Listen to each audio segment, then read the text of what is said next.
To pa ni bilo v redu. Ne, to ni bilo v redu. To pa ni bilo v redu.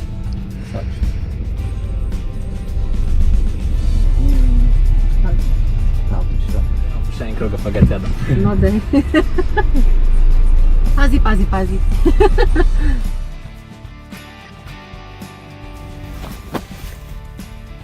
Mladi nogometaš nogometnega kluba Interblok je vozniški izpit opravil s pičlimi 24 urami vožnje pod nadzorom AMZS inštruktorjev.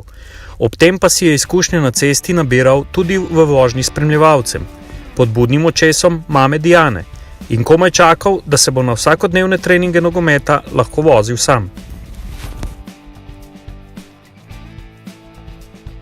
Bolj sproščen sem, ker sem vozil sam.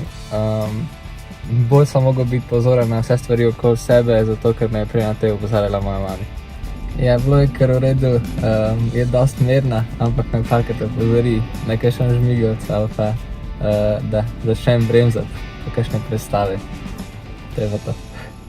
Luka je varen voznik, strpen, zelo dobro spremlja dogajanje okoli sebe, tako da se mi zdi, da bo kar znal paziti in na sebe in na druge udeležence v prometu. Kot prvo izbira prava avtošole, druga stvar pa je tudi vožnja s spremljevalcem, za katero smo se odločili, zato da bo poleg obveznega programa pred izpitno vožnjo dobil čim več izkušenj s ceste.